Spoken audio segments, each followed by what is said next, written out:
तो दोस्तों, क्या आपको पता है पीएफ निकासी के लिए नए दिशा निर्देश क्या है? पीएफ की निकासी के मानदंडों को क्यों बदला गया है? चलिए बताते हैं आपको अब तक की कहानी। 13 अक्टूबर को दिल्ली में आयोजित कर्मचारी भविष्य निधि संगठन यानी कि ईपीएफओ के केंद्रीय न्यासी बोर्ड यानी कि सीबीटी की एक बैठक में पीएफ फंड को आंशिक रूप से वापस लेने के लिए कई उपायों की घोषणा की गई, जिसके बारे में सरकार ने दावा किया है कि यह ईपीएफओ ग्राहक के जीवन की आसानी को बढ़ाने के लिए किया गया है।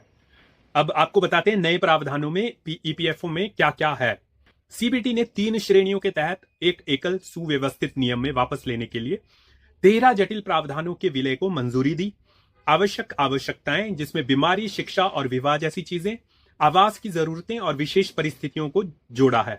अब तक एक सदस्य केवल पीएफ में कर्मचारी योगदान और 50 से 100% तक के ब्याज को वापस ले सकता था। अब सदस्य नियोक्ता के योगदान से भी वापस ले सकता है। इस फैसले को विपक्षी दलों, ट्रेड यूनियनों और यहां तक कि नियोक्ता संगठनों की आलोचना का हालांकि सामना करना पड़ा है। हालांकि कर्मचारी अपनी सेवा के दौरान कर्मचारी और नियोक्ता हिस्सेदारी सहित पीएफ में पात्र शेष राशि का 100% तक निकाल सकते हैं। एक नया प्रावधान किया गया है कि खाते में योगदान का 25% हर समय न्यूनतम शेष राशि के रूप में बनाए रखना जरूरी होगा। सीबीटी ने समय से पहले अंतिम निपटान का लाभ उठाने के लिए शर्तों को बदलने का भी फैसला किया। यदि कोई व्यक्ति नौकरी छोड़ रहा है तो वह 2 महीने के भीतर पूरी पीएफ राशि नहीं निकाल सकता है, जैसा कि अब तक मानक होता था।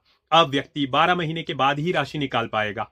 अंतिम पेंशन वर्तमान 2 महीनों से 36 महीने के बाद ही निकाली जा सकेगी, जबकि नौकरी छोड़ने के तुरंत बाद राशि का 75% वापस लिया जा सकता है और 1 साल के लिए बेरोजगार होने के बाद पूरी राशि वापस ली जा सकती है। तो इस बारे में सरकार का क्या कहना है, सरकार ने क्या तर्क दिया है, तो इसके बारे में आपको बता देते हैं। सरकार ने कहा कि पहले बार बार निकासी के कारण सेवा में ब्रेक लगता था, जिससे कई पेंशन मामलों को अस्वीकार कर दिया गया था। यह तर्क देता है कि अंतिम निपटान के समय कर्मचारियों के पास बहुत कम पैसा बचता था। उपरोक्त प्रावधान कर्मचारी की सेवा की निरंतरता, एक बेहतर अंतिम पीएफ निपटान राशि और परिवार के लिए वित्तीय सुरक्षा सुनिश्चित करने के लिए किया गया है।